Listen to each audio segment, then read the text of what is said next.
সোমবার রাতে ঘটল অবিশ্বাস্য ঘটনা। ইসরায়েলের দখলকৃত জেরুজালেম শহরে রীতিমতো আলোর গতিতে নেমে আসলো ইরানি মিসাইল,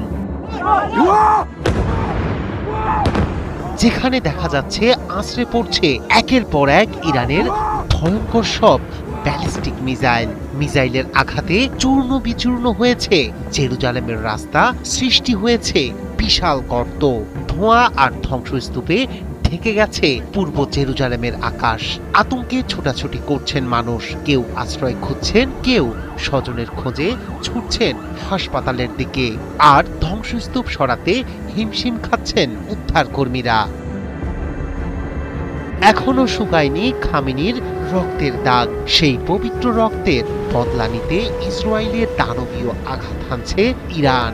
আকাশ চিরে ছুটে আসা আগুনের গোলায় জবাব দিচ্ছে খামেনির রেখে যাওয়া যোদ্ধারা। গভীর রাতের নীরবতা ভেঙে একের পর এক ব্যালিস্টিক মিসাইল ছোড়া হচ্ছে ইসরায়েলের দিকে।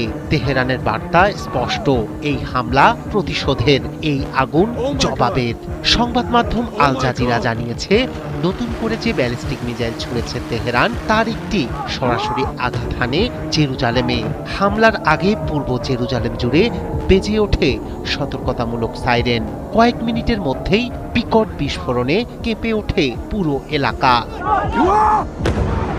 1967 সালের 6 দিনের আরব যুদ্ধের পর জেরুজালেম দখল করে নেয় ইসরায়েল। ফিলিস্তিনিদের কাছে শহরটি ঐতিহাসিক ও ধর্মীয়ভাবে গুরুত্বপূর্ণ। এখানে অবস্থিত ইসলামের প্রথম কিবলা পবিত্র আল আকসা মসজিদ।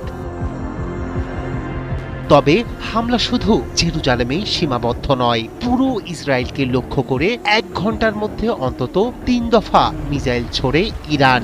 দেশ জুড়ে বেজে ওঠে সাইরেন। দক্ষিণাঞ্চল সহ বিভিন্ন এলাকায় মানুষ ছুটে যান বাংকারে। টাইমস অব ইসরায়েল জানায়, স্থানীয় সময় রোববার রাতে নতুন করে মিসাইল নিক্ষেপ করা হয়। অসমর্থিত সূত্রে জানা গেছে, সরাসরি তেল আবিবের বুকে আঘাত এনেছে একটি মিসাইল। তবে সব মিসাইল ভূপাতিত করা গেছে কিনা তা নিশ্চিত নয়। সবচেয়ে বেশি ক্ষয়ক্ষতির খবর এসেছে বেইত শেমেশ থেকে। সেখানে একটি আবাসিক এলাকায় সরাসরি আঘাত হানে ইরানি ক্ষেপণাস্ত্র।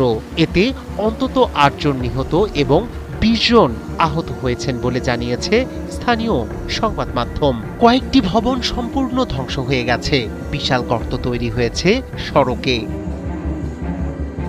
ধ্বংসস্তূপে আটকে পড়াদের উদ্ধারে কাজ করছে জরুরি সেবা বিভাগ। আহতদের দ্রুত নেওয়া হচ্ছে হাসপাতালে।